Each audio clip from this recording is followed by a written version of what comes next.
Wednesday, March 5th, 2025. You are listening to the Daly Dose Sports Podcast, and I am your host, Clint Daly, coming to you from the Mile High City here in Denver, Colorado, and we are back for another week of talking sports with a dose of common sense. Hey, happy Wednesday to you.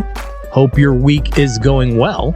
We are now into March, and don't look now, I hate to remind you of this, but here in America, at least for a good portion of it, yeah, we're about to go through that daylight savings time nonsense again. Can we just stay on daylight savings? I don't need to do the fallback at all. That is a pain. I would rather just stay. But this weekend, you might want to plan a little bit because it's going to be a little bit painful. I hope that you, your family, your friends, everyone in your world is staying strong and staying healthy right now. And hey, I don't want to just remind you about daylight savings because that's coming. And it's going to be rough. But we also have one quick announcement I need to make here on the Dose today. Ladies and gentlemen, can I please have your attention? You know, we do it every year, but I know we have been picking up some new listeners, so you might not be aware. Sunday, March 16th, not this coming Sunday, but the next Sunday, yeah, that is already Selection Sunday for the NCAA Men's Tournament. When that is released, ESPN will have their ESPN Men's Tournament Challenge. Well, we would invite you to come join us and make your picks. You go to the ESPN Men's Tournament Challenge, you search for the group named Daly Dose Sports Podcast, and you join our group. You submit your picks. It is free. The winner at the end will get a Daly Dose t-shirt. You can only submit one bracket. None of this, well, I picked Duke in one bracket, and then I picked Auburn in one bracket, and then I picked... No. You don't get to play the whole blind squirrel finding a nut thing here. One bracket, make your picks, and a Dose t-shirt. And you know what? More importantly than the shirt, bragging rights are on the line. Hey, the Daly Dose bracket, it's been growing. It's getting bigger every single year, but I will be posting links on our website to the bracket. I will post them on social media. Anyone is welcome to enter. And, you know, we say it every year, but it's never the people that actually know basketball that win. It is the little old lady down in accounting that made her picks based on her favorite color or whatever that wins. So don't feel like you can't come in and join. Anyone's welcome to enter. Don't say you didn't know. Come make your picks when the bracket is released and prove to us that you know college hoops. That will be coming up very, very soon. Hey, we say it every year, but March Madness is the one major sporting event that always lives up to the hype, so get ready. Hey, speaking of our website, you should be stopping by DailyDoseSports.com every week. See what new things we have going on over there. We have links to the podcast as well as new articles every week, so make sure you're stopping by and checking that out. Plus, we do have links to Daly Dose gear. Maybe you need a t-shirt, a hoodie, a sweatshirt, a baseball cap. They've got a number of things. You can get to all of them through our links at DailyDoseSports.com. And you can always email the podcast at dailydosesports@gmail.com. We do hear from listeners now and then. Some of them are nice, and then there's other ones. But either way, we love to hear from you, and we will always respond. Hey, today on The Dose, we are going to begin ramping up for March Madness. You know, every single year, the biggest key in March Madness is who's going to be that team that busts the brackets. Who's going to be that team no one saw coming? Well, this week on The Dose, we are going to be talking a little bit about Cinderellas that we could see this year. We will have a Daly Dose top 5 for you as well. Again, it is March Madness flavored, and it's going to let you know you might know more about college basketball than you think you do. You'll see what I mean here in just a minute. But first, we do have a little bit of news that I want to get to, and I know that it is no longer football season. But we also know the NFL just can't stay out of the news. Did you see this? Starting next season, the NFL is expected to replace those awful first down chains with the Hawkeye virtual measurement system. Yeah, that was announced by NFL Executive Vice President of Football Operations Troy Vincent last week. According to Vincent, the league will begin using a 14-camera system that specifically monitors more than 24 skeletal points on a player's body, and that system along with chips in the footballs and 18 other specific cameras strategically placed around the stadium, can all be combined, they say, to harvest a fully computerized model that tracks where the ball is when players are down. If someone has achieved a first down or scored, we'll know. Now, you may hear this, and you may think this is just more crazy technology that we really don't need. Not me. I hear this, and I think Santa Claus is definitely a Daly Dose listener because he brought me another present. If you listen to our Christmas podcast, you heard me ask Santa for this very thing. We know the technology is there. You know, this antiquated system of dragging a chain out onto the field is insane. And when you think about like the Buffalo Bills getting what everyone on the planet thought was a first down, only to have the refs say, well, let's mark it with our foot, and then let's drag a chain out onto the field, and then we'll see if they made it. Okay, yeah, that was idiotic. It's time for an update. I like this. We did also have an NFL trade this week, as once the official season begins on March 12th, the Washington Commanders will be sending a 5th-round draft pick to the San Francisco 49ers for wide receiver Deebo Samuel. Now, as part of the trade, Washington is taking the remainder of Samuel's contract and paying his full $17.5 million salary. Now, for the Commanders, they pick up another weapon for quarterback Jaden Daniels as they grab an all-pro wide receiver. Meanwhile, the Niners have lost yet another weapon, and this is going to hurt a little more because San Francisco will also have to take a $31 million dead money hit on their salary cap. Yeah, that hurts. So, looking at this trade, this is obviously a huge win for Washington and a huge loss for San Francisco. Right? Well, not so fast. One, why are the Niners willing to let Deebo walk? They have to believe his best years are behind him, right? Two, remember this. The Washington Commanders have an insane 31 free agents. Now, don't get me wrong. They have $83 million of cap money to play with. But do the math. 83 and 31? Yeah, that doesn't look too good. Hey, this Washington franchise is going to have a very smart offseason. Or, I'll call it now, this Deebo trade could come back to haunt them. At least a little. Because they've got a number of needs to fill. They've got a number of people to take care of. That's going to be a lot of money. I don't know if they're going to have enough. And the Niners do take a big hit.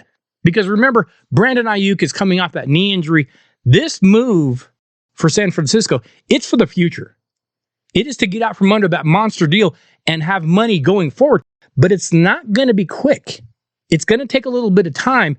I've heard a lot of people in the sports world declaring this a big win for Washington, a big loss for San Francisco. It's not quite as cut and dried as it looks.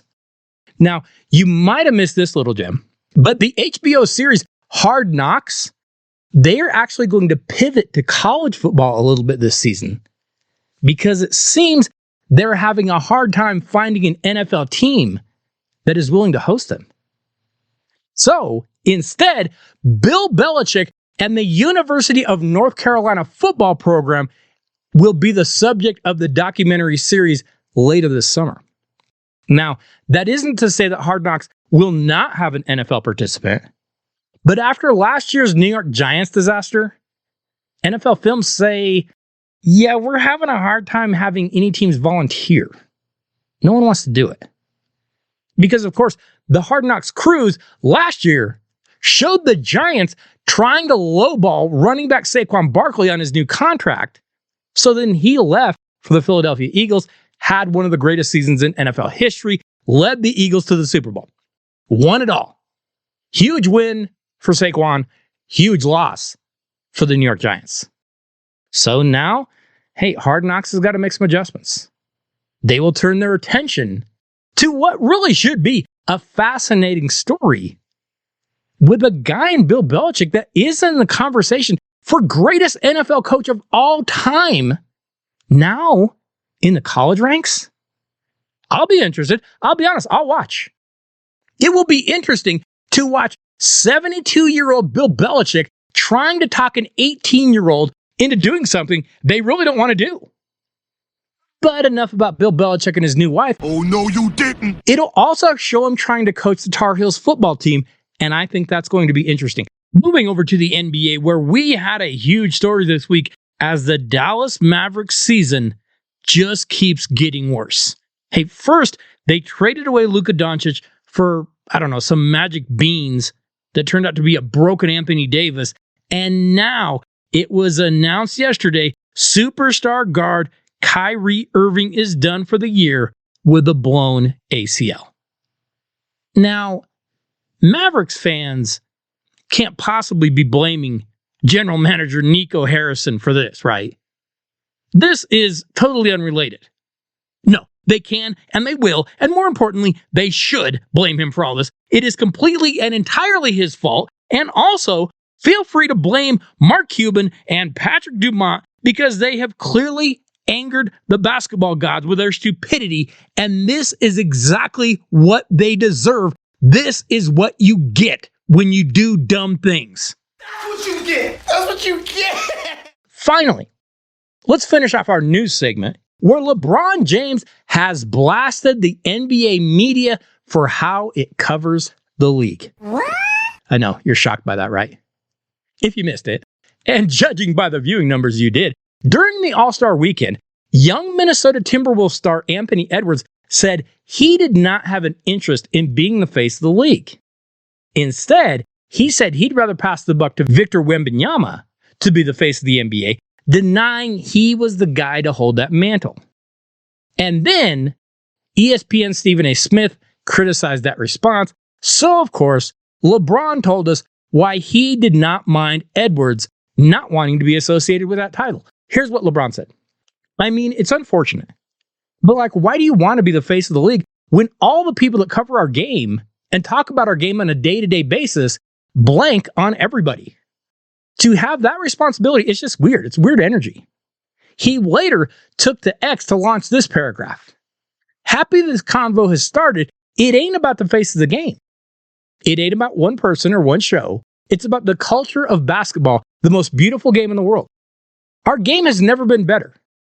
Incredible young stars from all over the world, and even some older ones. Steph Curry should be all we talking about today. Let's discuss how great OKC and the Cavs have been this season with two completely different styles and break down why and how they have. Of course, if players don't perform, we need to discuss that too and break that down. Okay. Wisdom from LeBron. Now, you know my stance on LeBron. If you've listened to the dose very long, you know what I think. Great player, not the GOAT. Come on. And one of the biggest problems with LeBron is he has a massive history of contradictions. I mean, he's supposed to be the biggest and strongest player ever, but he also falls down when 160-pound JJ Barea runs into him. He says he's never been part of a super team, but he was actually part of one of the biggest super teams in NBA history. He claims to read books. He clearly doesn't read. He says he wants to celebrate and build the game, but he has consistently been divisive with his politics, with his attitude, with his comments. He says he stands against slavery and is even a self-proclaimed torchbearer for civil rights. But hey, he bends the knee to communist China, who literally has people in jail right now for their religious beliefs. And he gets a ton of praise, but he only focuses on the criticism. This is just yet another example of the contradictions of LeBron James. It's kind of like all the hair on his beard and none of the hair on his head. But here is the bottom line for LeBron.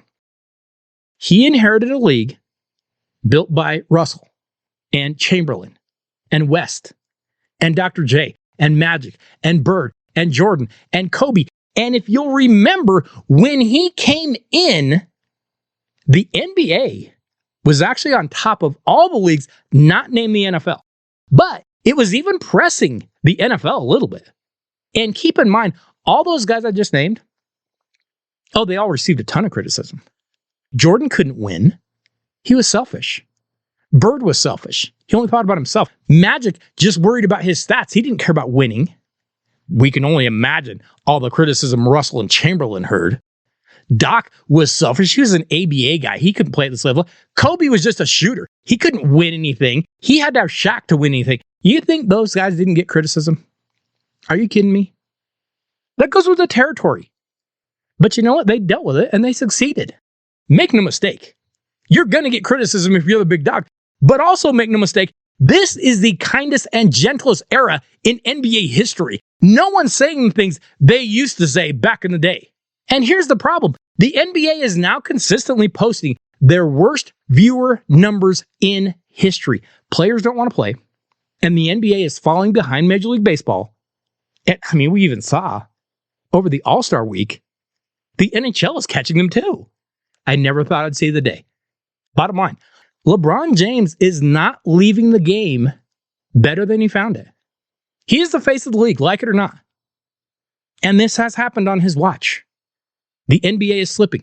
Again, sorry, I really don't feel that bad for you, though. Okay, so we are on the edge of reaching one of the most exciting times in the sports calendar. And that, of course, is March Madness. Hey, it already started this past weekend. Did you see Tennessee hit that bomb to beat Alabama at the buzzer? Or even Vanderbilt pulling the upset on Missouri? Or Michigan hitting a buzzer beater last week to beat Maryland? Hey, March Madness is without a doubt one of the best times of the year. We will see upsets. We will see buzzer beaters. New stars will emerge. We will be surprised. It happens every year.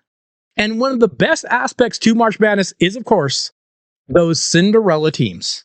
Those teams that no one saw coming, and then they make the big dance, and then they make some big noise when they get there. Well, here at The Dose, we are, of course, in the business of helping people. And as you fill out those brackets, there are a few teams that I want you to at least keep in mind. I'm not saying these teams can win it all. What I am saying is that these teams could bust some brackets. And to be fair, all these teams that I named today, they might not even make the dance. But if they do, be careful. Because they have proven this year they can be giant slayers. Here are a few Cinderella teams to keep in mind. Let's start in the Sun Belt Conference, where the James Madison Dukes are in a dogfight to make the tournament. Not sure if they will. But if they do, be careful picking against them early. I know, the Sun Belt is not a major conference, but James Madison, they're pretty good. You know why? They've got one of the best guards in the country and a kid named Mark Freeman. And I know you might not know that kid. But get this, he leads that team in points and in field goal percentage, which is insane. For a guard to lead you in field goal percentage, that's usually a big man stat. But remember, good guards can carry you in March. Think about some of the great bigs in history. Shaquille O'Neal, David Robinson, Tim Duncan, Joel Embiid. They didn't win it all in college. Why? They didn't have great guards. Guards carry you in the tournament, and James Madison has a very good one in Mark Freeman. But it's not just him. This team has experience. They have like 8 to 10 upperclassmen. Hey, James Madison won't be afraid. They'll be ready. If they make it, be careful. Let's switch over to the Missouri Valley, where we have another team that could bust some brackets, and they could even make more noise than that. You know, I have watched the Drake Bulldogs twice this year, and I'm telling you, this team can hang with anyone. This is another team that has some key upperclassmen. They have experience. They've been there before. The Bulldogs have been to the big dance in 3 of the last 4 seasons. This isn't new for them. This team has balance. They've got 4 different players averaging double digits, and they have played some big dogs and more than held their own. Drake has beaten Miami, Vanderbilt, Florida Gulf Coast, Florida Atlantic, and Kansas State. This team might not just pull off one upset. Drake could be a team to watch advance a few rounds. The Drake Bulldogs are good. You know, when the brackets come out, there's a good chance you're going to be looking at them and you're going to see like a brand name team, a team you recognize like Kansas or Texas or Memphis or somebody like that. And they're going to be facing Chattanooga. Proceed with extreme caution because Chattanooga's a pain. This is a long athletic group. They move the ball, they find open shots, and they're pretty good shooters. And they pressure you defensively. They've got 3 kids, Honor Huff, Bash Weiland, and Trey Bonham. Yeah, they have offensive balance, and those are upperclassmen. Again, they've been here before. And as a team, Chattanooga shoots nearly 40% from three-point land. Hey, if they get hot, yeah, Chattanooga's sending your brand name team home. Moving to an even smaller conference, the McNeese State Cowboys could be a Cinderella out of the Southland Conference. Remember Will Wade? He coached VCU to the dance, and then he took over at LSU. They were playing pretty well, got them to the tournament, but he got fired for numerous recruiting violations. Well, now he's at McNeese. And those violations, yeah, they're just business as usual in this era. McNeese can play with anyone. The Cowboys lost to number 4 Alabama and number 21 Mississippi State by a combined 11 points. They can hang. 4 players are back from last year's team that won 30 games, and they were a number 12 seed, but they lost to Gonzaga last year. Well, you can bet McNeese is going to want more this year. McNeese is going to be a headache for whoever they face. Let's go out west. We've got another Cinderella team that is possible because the UC San Diego Tritons are the favorite to come out of the Big West. Head coach Eric Olson's group is 11-2 on the road, including a win at Utah State. Utah State might be a tournament team. Now, you might hear that and you think, well, that's not that impressive. But remember, you don't get to play tournament games in March Madness at home. You play at neutral sites. You better know how to be road warriors, because if you think you're going to depend on your home crowd giving you a lift, yeah, you're going to go home. The UC San Diego Tritons are not going to be bothered by going on the road. They're pretty good there. Watch out for UC San Diego. Let's finish off with a familiar team to our annual Daly Dose Cinderella watch. We do this most every year because, once again, we have a familiar face and a familiar team in head coach Richie McKay, who has another scrappy Liberty Flames team, and they will be a team to watch if they make the field. I don't know if they will, but coming out of Conference USA, the Flames play defense. I know that sounds crazy, but Liberty allows just 60 points a game to their opponent. Now, in this era of teams pushing pace and firing up shots and scoring points, how in the world is that an advantage? Because not many other teams do it. Not many other teams pride themselves on pressuring you, chasing you off the three-point line, and making your offense struggle. Well, the Flames do a better job of flustering opponents beyond the three-point arc than every other team in the country. Because at 27.2%, Liberty has the top-ranked three-point defense in college basketball. And for that reason, you might want to keep an eye on the Liberty Flames as we reach the dance. Hey, Rich McKay, we know him up at Colorado State. He's been to the tournament before. He knows how to get his kids ready. Hey, like I said, not all these teams we listed today, they might not even make it into the field. But if they do, you might want to be aware of them. They could make some noise. They could bust some brackets. Don't say you didn't know. Now, as we do so many weeks here at the Daly Dose, we need to get over to our Daly Dose Top 5.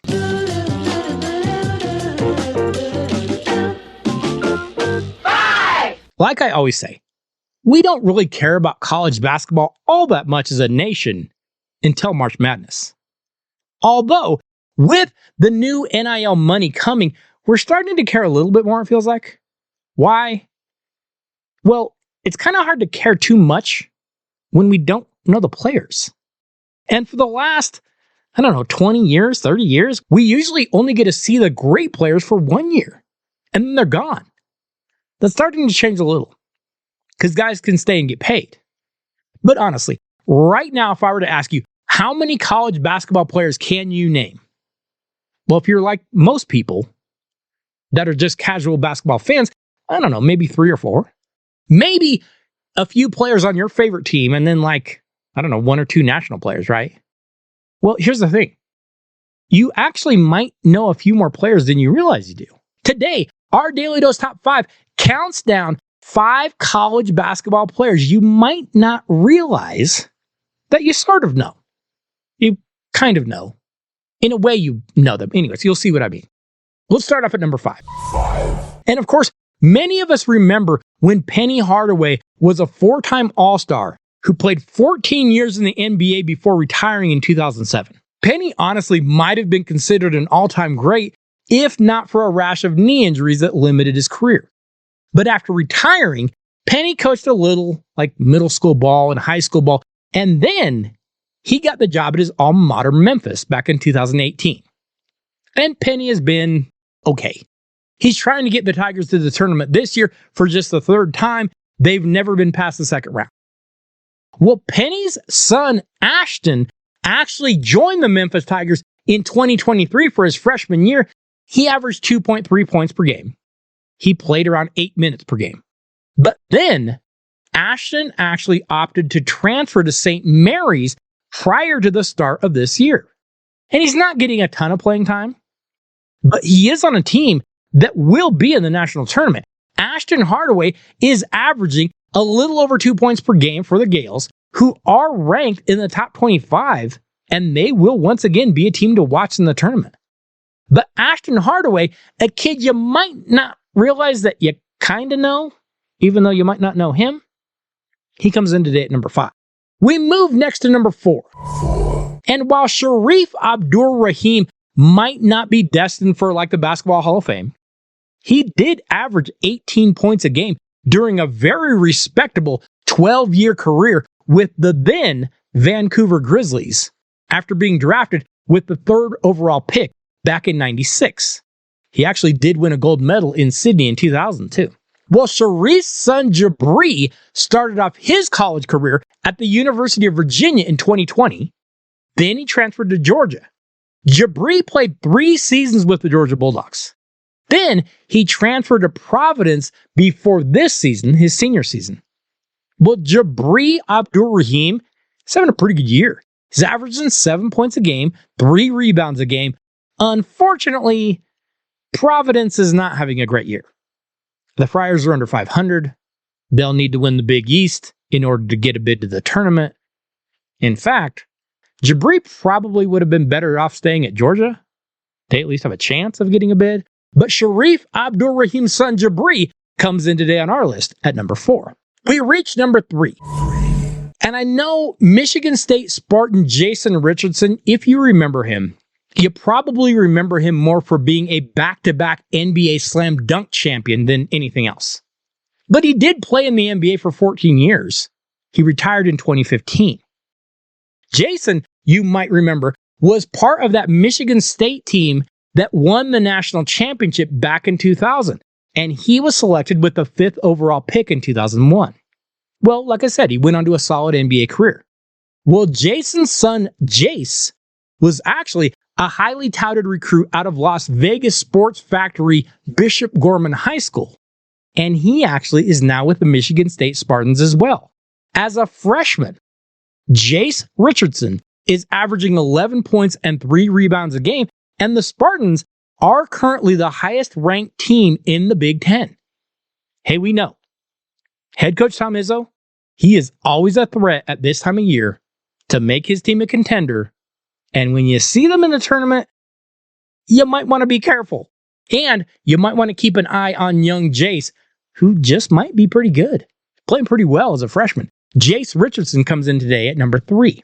Up next at number 2, we get to another college basketball player that you don't know, but you kind of know. Because Peja Stojakovic is one of the greatest basketball players Europe ever made.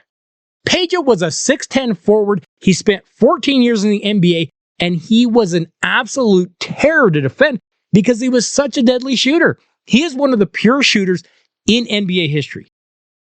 Well, in 2023, his son Andre enrolled at Stanford, and he showed he might be a player himself. He averaged 7 points a game as a freshman. He then transferred to Cal Berkeley after his freshman year, and as a sophomore, Andre is averaging 17 points and 5 rebounds per game. Hey, this kid can shoot it just like his dad did, and he's pretty good at getting to the basket. No, Cal isn't very good. They're below 500. They won't make the tournament.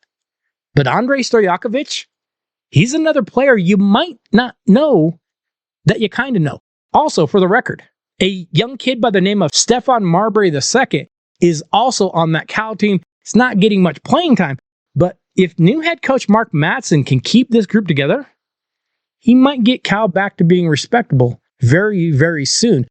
Andrei Stojakovic comes in today at number 2. So we reach the number 1 college basketball player that you might not realize you kind of know. And while Jamal Mashburn never really came close to being like a big household name, he had a pretty good college career at the University of Kentucky.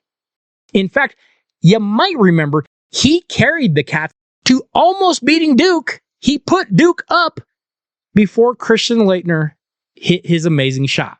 But it wasn't just college. Jamal Mashburn also averaged an impressive 19 points per game during an NBA career that lasted 12 years. Well, Jamal Mashburn Jr. started his college career at Minnesota, then transferred to New Mexico after 1 year. He spent 3 years there, and now he is with the Temple Owls. Well, the Owls are having a very average season, but Jamal Mashburn Jr. is averaging 22 points and 7 rebounds per game. And while Temple is a long shot to be in the NCAA tournament, it looks like Jamal Mashburn Jr. will probably be taking his talents to the NBA very, very soon. Again, I know we don't know the players in college basketball like we used to, but you might kind of know some of them, at least a little, because you might know their dads. Hey, next week on The Dose, I am chasing a guest, but either way, we'll keep you up on all that is going on in the world of sports, so be sure you check out The Dose, and be sure you let a friend know to do the same. Hey, I want to say thank you to each and every one of you for listening to the Daly Dose every week.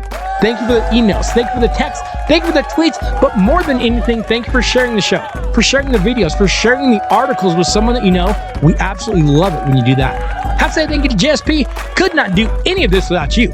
I will see you all next Wednesday. Have a great week, everybody.